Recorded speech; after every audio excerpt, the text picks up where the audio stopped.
Novel تجھ پہ دلہارا، writer طبہ Siddiqui, episode number 22۔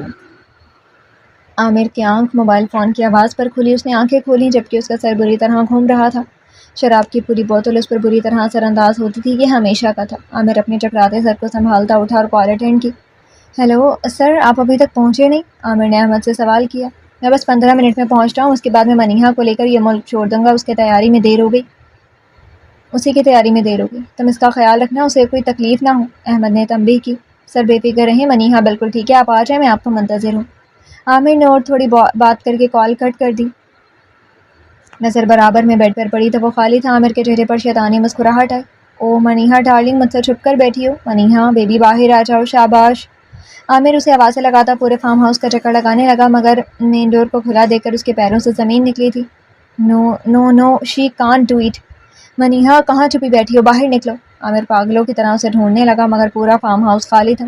Team team team, نو منیہا، آئی ول کل یو، عامر پاگلوں کی طرح چیخا تھا۔ اب میں کیا کروں سر، وہ تو آتے ہی ہوں گے، جان سے مار دیں گے مجھے اگر انہیں منیہا نہیں ملی، اور اگر وہ بھاگ کر گھر پہنچ گئی تو پھر کیا ہوگا؟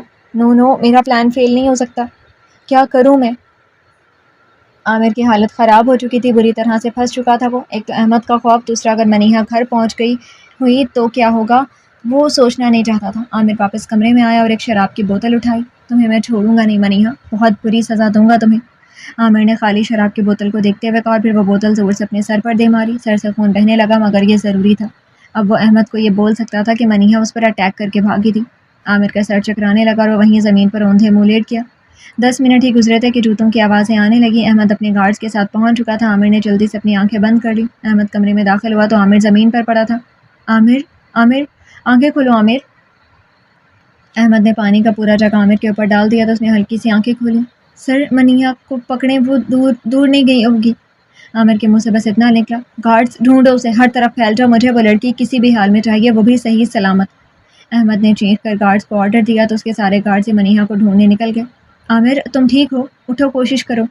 احمد نے عامر کو سہارا دے کر بیڈ پر بٹھایا اور اسے پانی پلایا۔ میں آپ سے بات کر رہا تھا سر، آپ سے بات کر کے جیسے ہی پلٹا منیہا نے میرے سر پر کانچ کی بوتل دے ماری۔ اس سے پہلے کہ میں اسے پکڑتا وہ بھاگ گئی سر، آئی ایم سوری سر، عامر نے بےچارگی کی انتہا کرتے ہوئے کہا۔ فکر نہیں کرو، مل جائے گی وہ لڑکی، مگر عامر تمہیں اس سے کم باندھ کر رکھنا تھا نا۔ احمد کے بولنے پر اس نے اس بات میں سر ہلایا۔ مجھ سے غلطی ہوئی سر، مجھے اندازہ نہیں تھا وہ ایسا کچھ کر دے گی، ورنہ میں یہی کرتا۔ عامر کی بات پر احمد خاموش ہو گیا۔ میر احمد کیا کوئی عام آدمی نہیں تھا، لڑکیوں کی اسمگلنگ میں اس کا بڑا نام تھا، 55 سالہ آدمی، مگر اس نے خود کو بہت گروم کر رکھا تھا۔ اس کا کام تھا خوبصورت لڑکیوں کو پھنسانا، اور اگر وہ نہیں پھنس سکیں تو انہیں اغوا کروا کر آگے بیچ دینا۔ احمد شاہ سالوں سے یہ کام کر رہا تھا، اس کام میں اس نے بہت کچھ کھویا بھی تھا، مگر پیسے کا نشہ اس قدر اس پر سوار ہو چکا تھا کہ وہ اس کام سے پیچھے ہٹنے کو تیار نہیں تھا۔ ایک بار اس کے اڈے پر چھاپا پڑا تھا جس کی وجہ سے وہ 7 سال جیل بھی کاٹ چکا تھا، اور اس کے پیچھے تھا میر بالاد شاہ، اس کا اپنا بیٹا، اس کا اپنا خون۔ سالوں پہلے ایسا بہت کچھ ہوا تھا جس کی وجہ سے میر بالاد شاہ اس کا سب سے بڑا دشمن بن چکا تھا۔ پیسے کا نشہ اسے یہ بھلا چکا تھا کہ وہ اپنے ہی بیٹی سے دشمنی پال بیٹھا ہے۔ سکندر سومرو احمد شاہ کا بہت پرانا دوست تھا اور اس کے اس دھندے میں اس کی مدد کرتا تھا، اور ان کا کام پاکستان میں لڑکیاں سپلائی کرنے کا نہیں تھا۔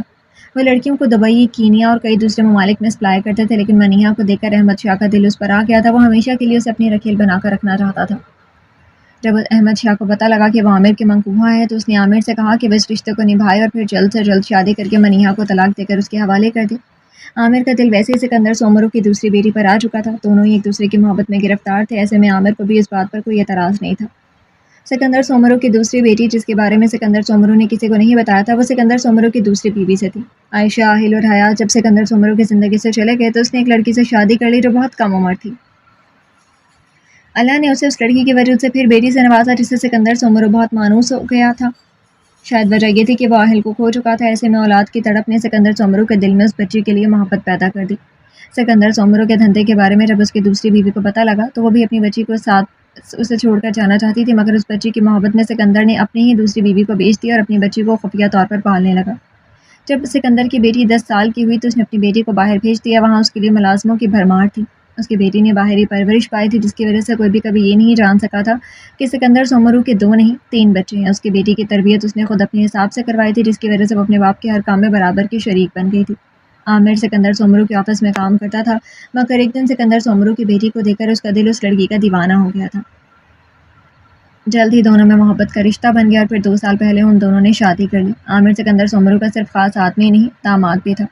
اپنے جس دوست کو سکندر سومرو نے حیات کو بیچا تھا وہ بھی کوئی اور نہیں میر احمد شاہی تھا، مگر آہل کی سمجھداری اور پولیس کی دخل اندازی کی وجہ سے حیات بچ گئی۔ آہل خود ہی عائشہ اور حیات کو لے کر سکندر سے دور چلا گیا۔ اس نے صرف ایک بھائی نہیں بلکہ باپ بن کر حیات کی حفاظت کی تھی، اس لیے میر احمد شاہ دوبارہ حیات کو حاصل نہ کر سکا۔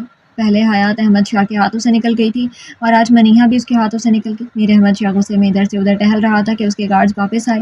سر، ہم نے دور دور تک ہر جگہ دیکھ لیا، وہ لڑکی کہیں نہیں ہے۔ آہ! گارڈز کے بتانے پر احمد شاہ نے کمرے کی ایک ایک چیز توڑنی شروع کر دی۔ سر، آپ پریشان نہیں ہو، کچھ وقت دیں مجھے، میں اس سے آپ کے پاس خود لے کر آؤں گا، عامر نے ہمت کر کے کہا تو احمد شاہ نے گھور کر اسے دیکھا۔ اگر تم سکندر کے داماد نہ ہوتے اور ہمارے وفادار ساتھی نہ ہوتے عامر تو میں تمہیں جان سے مار دیتا۔ 1 ہفتہ، صرف 1 ہفتہ، مجھے وہ لڑکی کسی بھی حال میں چاہیے ورنہ میں یہ بھول جاؤں گا کہ تمہارا سکندر سے کیا رشتہ ہے۔ احمد شاہ نے دھمکی دی اور غصے سے فارم ہاؤس سے نکل گیا۔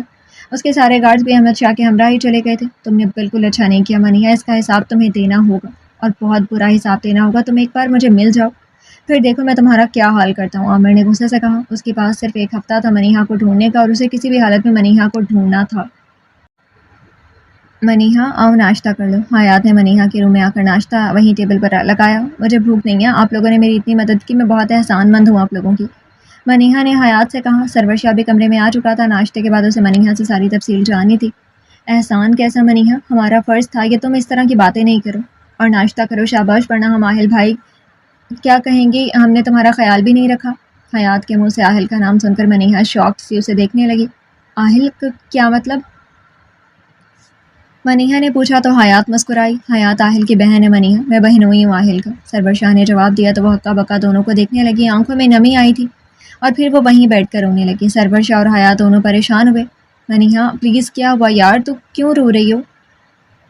پلیز چپ ہو جاؤ۔ حیات نے اسے چپ کروانا چاہا تو منیہا نے اس کے سامنے ہاتھ جوڑ لیے۔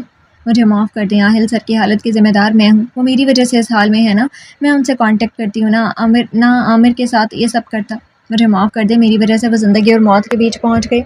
منیہا مسلسل رو رہی تھی جبکہ سرور شاہ منیہا کے عامر کے ذکر پر اٹکا تھا۔ منیہا پلیز آپ خاموش ہو اور مجھے سب کچھ بتاؤ شروع سے آخر تک سب، سرور شاہ نے اس کے سامنے بیٹھتے ہوئے کہا۔ منیہا نے نم آنکھوں سے دونوں کو دیکھا اور پھر وہ سب بتاتی گئی۔ 3 دن پہلے میری سراحل سے آخری بار بات ہوئی تھی، انہوں نے کہا تھا کہ ان کی بہن کا ولیم ہے، وہ واپس آ کر مجھ سے بات کریں گے، مگر پھر ان سے بات نہیں ہو سکی، ان کا نمبر بھی بن جا رہا تھا۔ اس کے اگلے دن عامر نے آ کر مجھ سے معافی مانگی اور کہا کہ وہ اپنے ہر رویے پر شرمندہ ہے، میں اسے معاف کر دوں اور ایک نئی شروعات کروں ہنسی خوشی۔ میں اس کی باتوں میں آ گئی اور اسے معاف کر دیا کیونکہ خدا جانتا ہے میں نے ہمیشہ خود کو اس کی امانت سمجھ کر رکھا تھا۔ اگر وہ سب ٹھیک کرنے پر تیار تھا تو مجھے بھی اعتراض نہیں تھا۔ میں نے اس کے اگلے دن آہل سر کو میسج کیا وہ مجھے بھول جائیں اور عامر کا بھی پیچھا چھوڑ دیں کیونکہ وہ سب غلط فہمی تھی، مگر مجھے اندازہ بھی نہیں تھا کہ عامر نے ان کے ساتھ کیا کیا ہے۔ عامر میرے ساتھ نارمل ہو گیا تو میں بھی اس کے ساتھ نارمل ہو گئی، سب اچھے سے ہو گیا۔ بارات کے دن بھی سب کچھ اچھا ہوا، پورا فنکشن عامر میرے ساتھ بالکل نارمل رہا۔ رخصتی کے وقت اس نے بابا سے کہا کہ اس نے میرے لیے ایک سرپرائز رکھا اور ہم وہیں جائیں گے اور صبح لیٹ آئیں گے۔ بابا کو کوئی اعتراض نہیں تھا کیونکہ وہ شوہر تھا، حق رکھتا تھا۔ رخصتی ہو گئی اور عامر مجھے اپنے ساتھ فارم ہاؤس لے آیا، دور ایک سنسان علاقے میں، تاکہ میں کہیں بھاگ نہ سکوں۔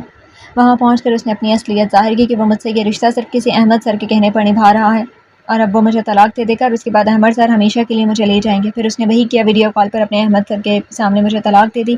اس کے احمد سر نے 5 گھنٹے میں پہنچنے والے تھے اور پھر عامر نے مجھے ان کے حوالے کر دینا تھا۔ میرے پاس موبائل تھا مگر جیسے ہی میں نے نکالا عامر نے میرے ہاتھ سے موبائل لے کر دیوار پر دے مارا اور پھر اس کی مجھ پر نیت خراب ہو گئی اور اس نے میری عزت کو تار تار کر دیا، میرے ساتھ زیادتی کی، مجھے برباد کیا۔ میں طلاق سے برباد نہیں ہوئی، میں طلاق کے بعد کی گئی عامر کے وحشیانہ عمل سے برباد ہو گئی۔ اس نے شوہر بن کر نہیں، ایک غیر بن کر میری عزت کو رونق ڈالا۔ اس کے بعد اس نے شراب پی اور وہ سو گیا۔ میرے پاس بس وہی وقت تھا وہاں سے نکلنے کے، میں اس وقت ہمت کر کے نہیں بھاگتی تو پتہ نہیں کیا ہوتا۔ میں نے ٹوٹا موبائل لیا اور فارم ہاؤس سے بھاگ گئی۔ مجھے نہیں پتا تھا کہ میں کہاں ہوں، کہاں جا رہی ہوں، بس میں بھاگے جا رہی تھی۔ تبھی ایک زخمی کتے نے بھی مجھ پر حملہ کیا تھا۔ میرے موبائل پر لاسٹ کال آپ کی آئی ہوئی تھی، میں نے جیسے تیسے کر کے آپ کو کال ملائی، آپ جب وقت پر نہیں آتے تو وہ یقیناً مجھے ڈھونڈ لیتے۔ منیہا نے روتے روتے سب بتایا۔ یہ سب سن کر حیات بھی رو پڑی تھی جبکہ سرور شاہ کی آنکھیں غصے سے سرخ ہو رہی تھیں۔ اس قدر گھٹیا کھیل کھیلا تھا عامر نے۔ اس نشانی کرسی منیہا کے قریب رکھی اور اس کے سر پر ہاتھ رکھا۔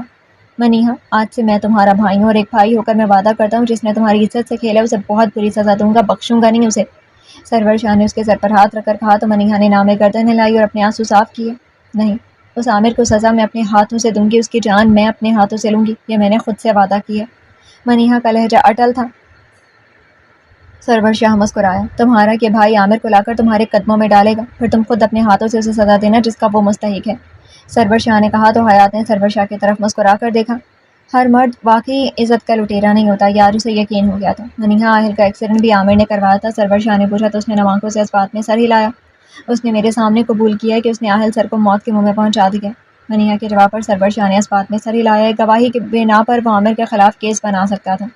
عامر اپنی الٹی گنتی شروع کر دو. اب تمہارا مقابلہ اے ایس پی میر سرور شاہ سے ہے. اب تمہیں میں بتاؤں گا عورت کی عزت پر ہاتھ ڈالنے والوں کا سرور شاہ کیا حال کرتا ہے.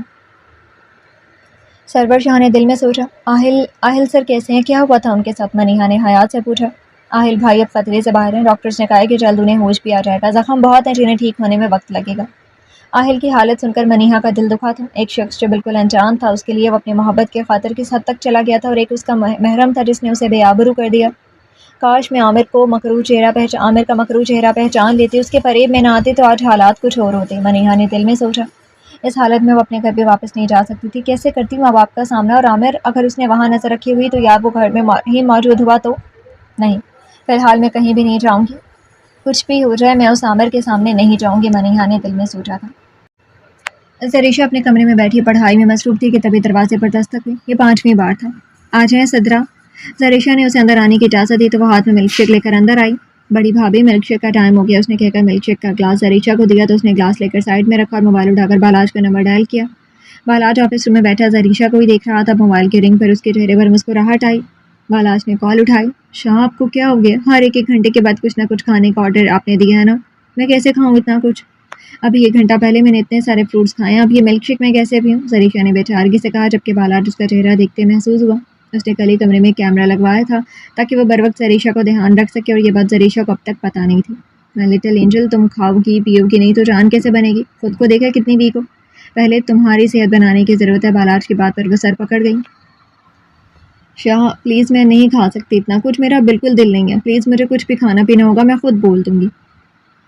سوری مائی لٹل اینجل، تمہیں تمہارے بھروسے تو میں بالکل بھی نہیں چھوڑ سکتا. تمہیں ابھی نہیں پینا، آدھے گھنٹے کے بعد پی لینا اوکے، مگر پینا لازمی ہے. بالاج نے بات ختم کرتے ہوئے کہا تو زریشہ آگے سے کچھ بول نہیں سکی تھی. صدرا آپ یہ لے جائیں، مجھے ابھی نہیں پینا، 1 گھنٹے کے بعد پیوں گی اوکے. زریشہ نے ملازمت سے کہا تو بس بات میں سر ہلاتے ہی کلاس لے کر چلی گئی. زریشہ واپس اپنی پڑھائی میں مصروف ہو گئی، بنا یہ جانے کے بالاج جس پر مسلسل نظر رکھے ہوئے ہیں. زوہان آئمہ کے گھر پہنچا تو وہ تقریباً سارا سامان پیک کر چکی تھی. سب پیکنگ ہو گئی، کوئی ہیلپ چاہیے؟ زوہان نے دادی کو سلام کر کے آئمہ کے سامنے بیٹھتے ہوئے کہا. نہیں سب ہو گیا، آپ چائے پئیں گے؟ آئمہ کے پوچھنے پر زوہان مسکرایا. پلا دیجیے اپنے ہاتھوں کی لذیذ چائے، زوہان نے دل فریب لہجے میں کہا. جبکہ حقیقت یہ تھی کہ آئمہ کے ہاتھ کی بنی چائے حلق سے اتارنا بھی مشکل تھا، مگر وہ کبھی بھی اس کی چائے کی برائی نہیں کرتا تھا. وہ نہیں چاہتا تھا آئمہ کا دل دکھے. اس کے لیے یہی بہت تھا کہ آئمہ اس کا خود سے خیال کرتی ہے. زوہان نے سارا سامان گاڑی میں رکھوایا. سامان زیادہ نہیں تھا کیونکہ اپارٹمنٹ ویسے بھی فل فرنش تھا، تو آئمہ اور دادی نے زوہان کے کہنے پر جسٹ کپڑے اور ضروری سامان ہی رکھا تھا. آئمہ کے گھر سے اپارٹمنٹ 20 منٹ کی دوری پر تھا. زوہان نے ان دونوں کا خوش دلی سے ویلکم کیا. یہ اپارٹمنٹ اس نے آئمہ سے رشتہ پکا ہونے کے فوراً بعد خریدا تھا. وہ اکیلا تھا تب تک تو ٹھیک تھا، مگر اب جب اس کی اور آئمہ کی شادی ہو جانی تھی، اس کے بعد بالاج کے گھر میں رہنا اسے مناسب نہیں لگا تھا. ویسے تو جاب کی وجہ سے زوہان کبھی کہیں ہوتا تھا، مگر اسلام آباد میں رہنے کے لیے یہ اب اس کا پکا ٹھکانہ تھا. 2 کمروں پر مشتمل یہ اپارٹمنٹ چھوٹا تھا مگر بہت خوبصورت اور جدید طرز پر بنا تھا. 2 بیڈ رومز اور ایک چھوٹا سا ہال جس میں امریکن سٹائل کچن بنا تھا، اور ایک ڈرائنگ روم. کیسا لگا دادی آپ کو؟ زوہان نے دادی کے پاس بیٹھتے ہوئے پوچھا. بہت اچھا بیٹا، اللہ تم دونوں کو بہت ساری خوشیاں نصیب کرے. دادی نے آئمہ اور زوہان دونوں کو دعا دی. آپ آرام کر لیں دادی کچھ دیر. آئمہ کے کہنے پر بس بات میں سر ہلاتی کھڑی ہوئی.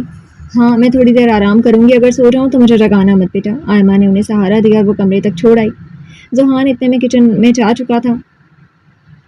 آئمہ بھی اس کے پیچھے کچن میں داخل ہوئی. بلو جینس پر ہاف سلیوز مرون ٹی شرٹ پہنے زوہان بے حد ہینڈسم لگ رہا تھا.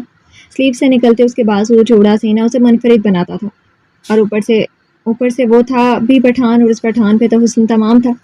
آئمہ کے دل نے ایک بیٹ مس کی. وہ خاموشی سے کچن کے ساتھ رکھے فریج سے ٹیک لگائے کھڑی اسے دیکھ رہی تھی. میڈم الیکٹرانک آئٹم سے یوں ٹیک نہیں لگانی چاہیے، زوہان نے بنا مڑے کہا. اس کے ہاتھ تیزی سے کافی پھینٹ رہے تھے.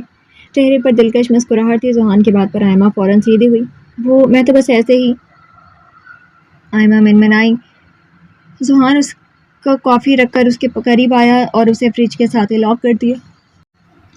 پورے حق سے اپنے سامنے بٹھا کر بھی میرا دیدار کر سکتی ہو، یوں چوری چوری خاموشی سے دیکھنے کا کیا مطلب؟ ہم تو پورے آپ کے ہیں. زوہان نے اسے نظروں کے احسار میں لیا. آئمہ گھبراہٹ میں مبتلا ہوئی، جبکہ اس کی حالت سے زوہان کافی محسوس ہوا تھا. میرا صبر آزما رہی ہوں آئمہ، تمہیں نہیں پتہ محبت میں محبوب سے دور رہنا کتنا کٹھن ہوتا ہے۔ زوہان نے اس کے کان کے قریب چھپ کر سرگوشی کی تو وہ فوراً اسے پیچھے دھکیل دی، دوسری طرف چہرہ موڑ گئی، چہرہ شرم سے سرخ ہوا تھا۔ بس کچھ وقت کی بات ہے میڈم، پھر دیکھوں گا کیسے بھاگو گے مجھ سے۔ زوہان نے اسے پھر چھیڑا تھا، وہ شرماتے ہوئے کچن سے نکل کر ہال میں آ گئی۔ زوہان بھی کافی بنانے لگا، چند لمحوں میں ایک کافی تیار تھی۔ اس نے ہال میں آ کر ایک کپ آئمہ کے سامنے رکھا اور دوسرا اپنے سامنے۔ آہل بھائی کیسے ہیں آپ؟ آئمہ نے سوال کیا۔ بہت بہتر ہے۔ آہل بھائی کیسے ہیں آپ؟ آئمہ نے سوال کیا۔ بہت بہتر ہے، جلد ہوش آ جائے گا اسے۔ زوہان نے کافی کا سپ لیتے ہوئے کہا، شکر ہے اللہ کا کہ وہ ٹھیک ہے، مجھے بھی ہاسپٹل جانا چاہیے تھا نا۔ آئمہ کے پوچھنے پر زوہان مسکرایا۔ کوئی مسئلہ نہیں ہے، تم کل میرے ساتھ چلے نا۔ زوہان نے مشورہ دیا تو اس نے مسکرا کر حامی بھری۔ زوہان کا کل اسے ویسے بھی کہیں باہر لے جانے کا ارادہ تھا، وہ آئمہ کے ساتھ وقت گزار کر اس کی پسند ناپسند سب جاننا چاہتا تھا۔ اس کے لیے اس نے کل پہلے ہی شاپنگ، اس کے بعد ڈنر کا پلان بنایا تھا تاکہ کچھ وقت وہ آئمہ کے ساتھ گزار سکے۔ بالا آج گھر لوٹا تو شاہ ولا میں خاموشی چھائی ہوئی تھی۔ اس نے جلدی سے اپنے کمرے کا رخ کیا تو دشمنے جہاں بیڈ پر لیٹی کتاب ہاتھ میں لیے ہی سو رہی تھی۔ بالا آج مسکرا کر اندر آیا اور اس کے قریب بیٹھ کر اس کے ہاتھ سے کتاب لے کر سائڈ ٹیبل پر رکھی۔ مائی لٹل اینجل، آج اس ٹائم سو رہی ہو؟ بالاج نے اس کے بالوں میں انگلیاں چلاتے ہوئے کہا۔ زیشی، مائی لٹل اینجل اٹھو۔ بالاج کے پکار پر اس نے آنکھیں کھولی۔ شاہ آپ آ گئے؟ سریشا نے بیٹھتے ہوئے کہا۔ یس میں آ گیا، مگر تم اس طرح کیوں سو رہی تھی؟ زیشی آرام سے ریلیکس ہو کر سو جاتی نا، بالاج نے کہا تو وہ مسکرائی۔ ارے میں تو پڑھ رہی تھی، پتہ نہیں کب آنکھ لگ گئی۔ ایسا ہوتا نہیں ہے، بٹ آج پتہ نہیں کیوں اتنی نیند آ رہی ہے، سریشا نے جواب دیا۔ ایسا کچھ ٹائم ہوگا سیٹ ہو جاؤ گی میری جان۔ ویسے اتنا سناٹا کیوں ہے آج گھر میں؟ بالاج نے ٹائی کی نوٹ ڈھیلی کی۔ مامی عائشہ آنٹی کے پاس گئی ہیں ہسپتال، زوہان ادا آ جائیں گے تو وہ عائشہ آنٹی کے ساتھ واپس آ جائیں گے، اور سرور بھائی اور حیات ابھی تک واپس نہیں آئے ہیں۔ سریشا نے تفصیل بتائی۔ ہاں میری بات ہو گئی تھی، وہ شاید آج بھی باہر ہی اسٹے کرے۔ سرور شاہ کی بالاج سے بات ہو چکی تھی، اس لیے وہ جانتا تھا کہ وہ کہاں ہے اور کیوں ہے۔ آپ فریش ہو جائیں، میں کھانا لگاتی ہوں۔ سریشا کہہ کر اٹھنے لگی تو بالاج نے اسے واپس بٹھا دیا۔ میں کھانے کا سدرا سے بول آیا ہوں، وہ لگا رہی ہے۔ میں فریش ہو کر آیا، پھر ساتھ چلیں گے، اوکے؟ خود کو اسٹریس مت دو، جسٹ آرام کرو، بالاج کہہ کر واش روم کی طرف چلا گیا، جبکہ سریشا سرد آب بھر کے رہ گئی۔ بالاج اسے اٹھ کر پانی بھی نہیں پینے دے رہا تھا۔ بالاج کے جانے کے بعد اس نے دوپہر میں کچن میں قدم رکھا ہی تھا کہ بالاج کی کال آ گئی اور اس نے سریشا کی کلاس لگائی، جبکہ سریشا یہی نہیں سمجھ پا رہی تھی کہ اسے پتہ کیسے لگ رہا ہے کہ سریشا کب کیا کر رہی ہے۔ وہ معصوم جانتی بھی نہیں تھی کہ اس کے اسمارٹ شوہر نے اپنے کمرے سمیت کئی جگہوں پر کیمرے لگا دیے تاکہ وہ اس کی ایک ایک حرکت پر نظر رکھ سکے۔ بالاج سریشا کو لے کر بہت فکر مند ہو گیا تھا۔ ڈاکٹر نے کہا تھا کہ وہ ویک ہے اور اوپر سے اس کی کم عمری میں اس کا ماں بننا بالاج کو ہر وقت فکر مند رکھتا تھا۔ اسی وجہ سے وہ مسلسل سریشا کو اپنی نظروں کے سامنے رکھ رہا تھا تاکہ وہ اس کا اور اچھے سے خیال رکھ سکے۔ صبح سے شام اور شام سے رات ہو چکی تھی۔ عامر اور منیہا گھر نہیں لوٹے تھے، دونوں کے نمبرز بھی بند تھے۔ سلمان صاحب اب پریشان ہو رہے تھے۔ عامر نے صبح آنے کا کہا تھا مگر اب رات ہو چکی تھی، اوپر سے انہیں یہ بھی نہیں پتا تھا کہ وہ لوگ گئے کہاں ہیں۔ مجھے بہت ڈر لگ رہا ہے، دونوں بچے ٹھیک تو ہوں گے نا؟ اقصیٰ نے پریشانی سے کہا۔ مجھے خود سمجھ نہیں آ رہا کیا کروں، مجھے عامر سے ایسی لاپرواہی کی امید نہیں تھی۔ اگر دیر ہو رہی تھی تو کم سے کم وہ ہمیں اطلاع تو دے دیتا۔ دونوں کے نمبرز بند ہیں، پتہ نہیں کہاں ہیں دونوں۔ سلمان صاحب نے بھی پریشان ہو کر دوبارہ نمبر ڈائل کیا مگر بے سود۔ ڈور بیل کی آواز پر وہ دونوں ہی متوجہ ہوئے۔ لگتا ہے بچے آ گئے، سلمان صاحب نے کہہ کر دروازہ کھولا مگر سامنے پولیس والوں کو دیکھ کر وہ پریشان ہو گئے۔ سلمان فاروقی صاحب کا گھر یہی ہے؟ سرور شاہ نے پوچھا تو انہوں نے اس بات میں سر ہلایا، جبکہ پریشانی کے عالم میں وہ کچھ بول نہیں پا رہے تھے۔ سرور شاہ پوری پولیس فورس کے ساتھ اندر داخل ہوا۔ عامر شفقت حسین کہاں ہے؟ سرور شاہ نے دوبارہ سوال کیا۔ اے ایس پی صاحب کیا بات ہے، سب ٹھیک تو ہے نا؟ آپ لوگ یہاں اور عامر کا کیوں پوچھ رہے ہیں؟ سلمان صاحب نے سرور شاہ کے سامنے آ کر کہا۔ اریسٹ وارنٹ ہے عامر کے خلاف، آہل سے عمروں کو قتل کرنے کی کوشش کرنے کے جرم میں۔ سرور شاہ کی بات پر سلمان صاحب دل پر ہاتھ رکھے۔ قتل؟ کیا کہہ رہے ہیں آپ یہ سب؟ انہوں نے بمشکل الفاظ ادا کیے۔ جی قتل، آہل سے عمروں کو ایکسیڈنٹ کروا کر انہیں جان سے مارنے کی کوشش کی ہے عامر نے۔ نہیں، آپ کو کوئی غلط فہمی ہوئی ہوگی، عامر ایسا نہیں ہے، وہ یہ نہیں کر سکتا، سلمان صاحب نے سرور شاہ کی بات پر کہا۔ اسے آپ جانتے نہیں ہیں سلمان صاحب، فی الحال ہمیں عامر چاہیے، بتائیں کہاں ہے وہ؟ سرور شاہ نے اگنور کرتے ہوئے کہا تو سلمان صاحب نے اسے سب بتا دیا۔ ٹھیک ہے سلمان صاحب، مگر جیسے ہی عامر آئے آپ نے ہمیں فوراً اطلاع دینی ہے، سرور شاہ نے کہا تو بس بات میں سر ہلانے لگے۔ سرور شاہ ٹیم کے ساتھ واپس چلا گیا۔ منیہا کے کہنے پر اس نے سلمان صاحب کو کچھ نہیں بتایا تھا اور اس کے اندازے کے مطابق عامر گھر پر نہیں تھا، وہ کہیں چھپ کر بیٹھ گیا تھا۔ سلمان صاحب اور اقصیٰ کو منیہا کی فکر کھائی جا رہی تھی، دل سے بس یہی دعا نکل رہی تھی کہ منیہا ٹھیک ہو اور وہ دونوں ہی جلد از جلد واپس آ جائیں۔